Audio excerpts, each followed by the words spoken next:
Good afternoon all of student. बच्चों, आज हम लोग बात करते हैं जो सिलेबस कम किया गया है सीबीएसई बोर्ड के द्वारा क्लास फर्स्ट ईयर का।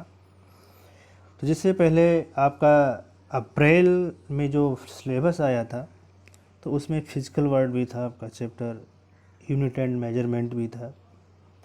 काइनेमेटिक यूनिट्स जो है उसमें चैप्टर 3-4 थे, motion in straight line, motion in plane.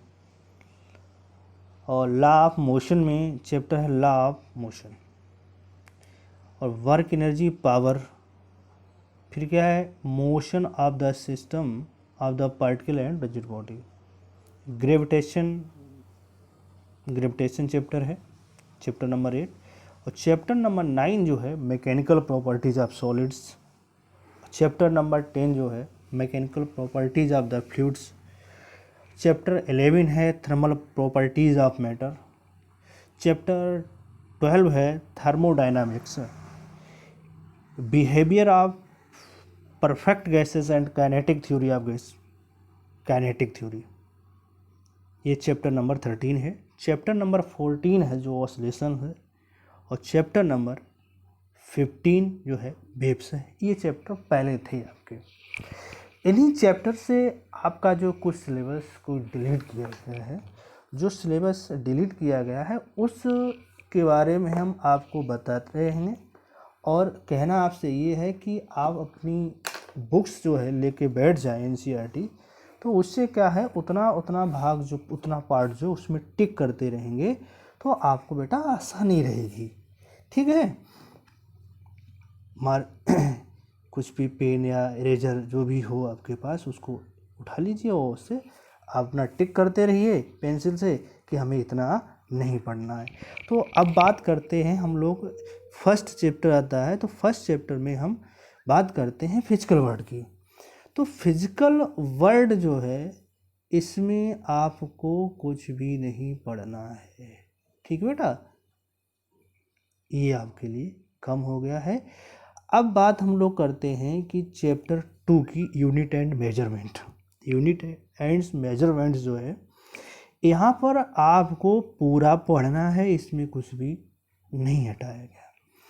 अब हम चैप्टर 3 की बात करते हैं तो इस चैप्टर 3 में जो है कहा गया है कि फ्रेम, चैप्टर 3 जो है इसमें कहा गया है कि जो frame of reference, motion in straight line. अब कह रहा है कि पोजीशन टाइम ग्राफ, ठीक बेटा, position time graph, speed and velocity, ये भी आपको यहाँ से नहीं पढ़ना है। ठीक है, इसके बाद ये नीचे दिए गए हैं, ये आपको सब पढ़ना पड़ेगा। ठीक है बेटा, ये चीज़ें आपको इस चैप्टर में नहीं पढ़नी है। ओके, एलिमेंट्री कॉन्सेप्ट है, डिफरेंशिएटिंग है, इंटीग्रेटिंग, डिस्क्राइबिंग मोशन, ये आप सबको पढ़ना है आपको। ठीक है, ऊपर और नहीं पढ़ना है। इसके बाद हम लोग करते हैं कि मोशन इन प्लेन, चैप्टर 4 में कुछ भी आप कोई भी चेंजमेंट नहीं है, आपको कंप्लीटली पढ़ना है। ठीक है, पूर्णतया पूरा ही पढ़ना है। अब यहाँ पर जो बात कही गई है कि चैप्टर हम 5 में आते हैं। चैप्टर जो 5 है यहाँ पर कहते हैं इन्यूटेटिव कॉन्सेप्ट ऑफ फोर्स। यहाँ पर बात कहते हैं कि इन्यूटेटिव कॉन्सेप्ट ऑफ फोर्स, इसे आपको नहीं पढ़ना है। ठीक है, अब कहते हैं कि inertia, Newton first law, impulse second law, third of motion. अब आपको कितना नहीं पढ़ना है इसमें, अब देखिए, inertia, Newton first law motion and Newton second law motion, impulse, Newton third law. ठीक है, अब इतना तो आपको पढ़ना नहीं। अब कह रहे हैं कि इसको पढ़िए आप, law of conservation, radial momentum, application पढ़िए, इक्विलिब्रियम कॉन्करेंट फोर्स पढ़िए, स्टैटिक पढ़िए। जब हम उसको नहीं पढ़ेंगे तो उसको कैसे पढ़ेंगे? तो कम करने का मतलब क्या हुआ? कोई मतलब नहीं रहा। जब हम उसे पढ़ेंगे तभी उसको पढ़ पाएंगे। ये चीज़ें हैं कि ये भी कह दिया, सिलेबस भी कम कर दिया और पढ़ना पड़ेगा पूरा। कहने को हो गया कि मैंने सिलेबस कम कर दिया है बस। इसके बाद हम बात करते हैं चैप्टर 6 जो है आपको टोटली पढ़ना है।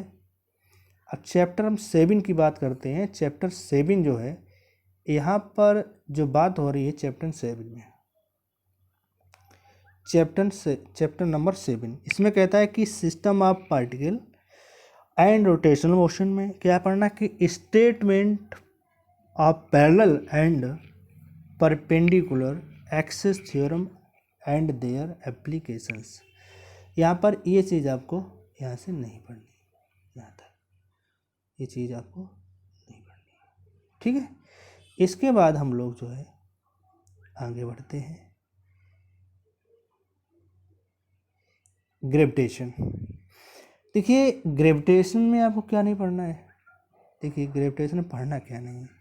देखिए Kepler's law of planetary motion नहीं पढ़ना है और एक्सेलरेशन ड्यू टू ग्रेविटी।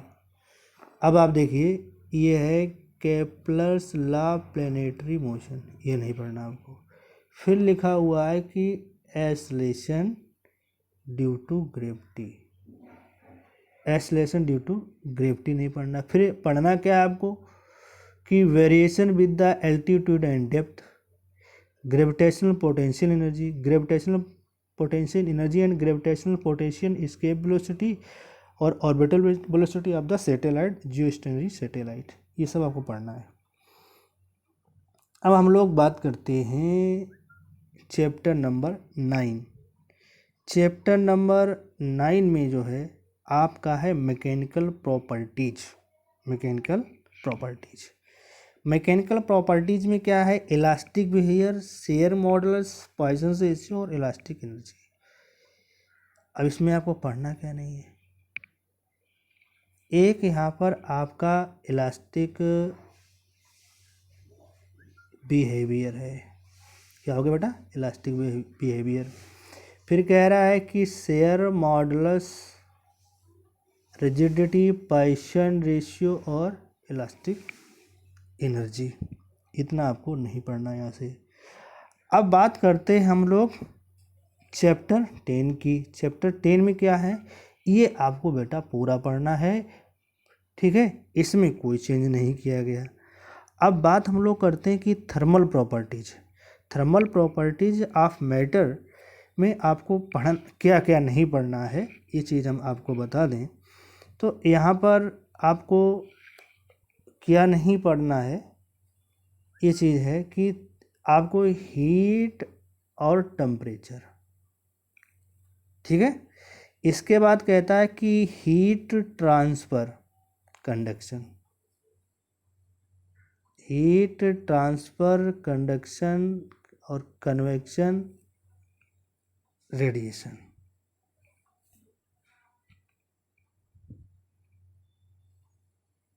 इतना, और ये आपको नहीं पढ़ना है, ठीक है बेटा।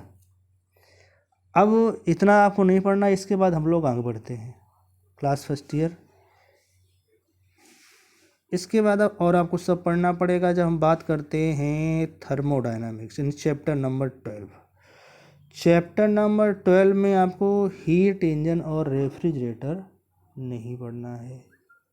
क्या नहीं पढ़ना है, हीट इंजन और रेफ्रिजरेटर, ये आपको नहीं पढ़ना है। अब हम लोग आगे बढ़ते हैं। चैप्टर है हमारा काइनेटिक थ्योरी। काइनेटिक थ्योरी आपको पूरा का पूरा पढ़ना है, इसमें कुछ भी नहीं बदला गया है। अब बात करते हैं oscillation and wave. Oscillation chapter आपको पूरा पढ़ना है, इसमें कोई भी परिवर्तन नहीं किया गया है। अब हम बात करते हैं वेव्स की। वेव्स में आपको क्या नहीं पढ़ना है, तो जिसे आपको यहाँ पर दिया गया है कि फंडामेंटल मोड, फंडामेंटल मोड और हार्मोनिक्स, ठीक है, और डॉपलर इफेक्ट, ठीक है, ये चीज़ आपको नहीं पढ़नी है यहाँ से, ठीक है, ये चीज़ आपको यहाँ से नहीं पढ़नी है। फंडामेंटल मोड, हार्मोनिक और डॉपलर इफेक्ट, इतना आपको यहाँ पर नहीं पढ़ना है, ये है। अब यहाँ पर कहने तो है कि हमने सिलेबस में कमी की, लेकिन सिलेबस कमी करने से हुआ क्या कि भाई अगर कोई कंपटीशन की तैयारी करेगा तो उसको पढ़ना पड़ेगा, अगर नहीं वो चीज़ पढ़ेगा तो उससे कोरिलेट कैसे करेगा। तो इसलिए जो चीज़ें छोटी मतलब कम की गई हैं उनको भी पढ़ना ज़रूरी है, उनको हम इग्नोर नहीं कर सकते हैं। तो ध्यान रखें आप, जो चीज़ें यहाँ रिमूव की गई हैं तो कोई ख़ास बदल नहीं किया गया, कहीं बीच से थोड़ा सा हटा दिया गया कि उस चैप्टर से थोड़ा सा हटा दिया गया, बस इतना रद्द-बदल किया गया और इसमें कुछ भी परिवर्तन नहीं किया गया। अगर आप नीट की तैयारी करेंगे या आईआईटी मेंस की तैयारी करेंगे, आईआईटी की तैयारी करेंगे तो उसमें आपको सब कुछ पढ़ना पड़ेगा। इसलिए हम आप लोगों से ये कहते हैं कि आप पूरा पढ़ें, ठीक है। इसमें ये मत सोचें, मान लीजिए आपको इसी बोर्ड के लिए पढ़ना है तो बात अलग है, आपकी बोर्ड के लिए पढ़ के बोर्ड ही को रखना है तो ठीक है, लेकिन आपको कंपटीशन एग्जाम में जाना होगा तब आपको ये सब पूरा पढ़ना पड़ेगा। इसलिए हम आप लोगों से ये कहना है कि आप पूरा सिलेबस पढ़ें, ठीक है। कम हुआ कि हाँ इतना एग्जाम में नहीं आई, उसको आप ध्यान रखें कि हाँ यहाँ इस एग्जाम में इतना नहीं आएगा, लेकिन आपको कंपटीशन के लिए पढ़ना पड़ेगा, ठीक है।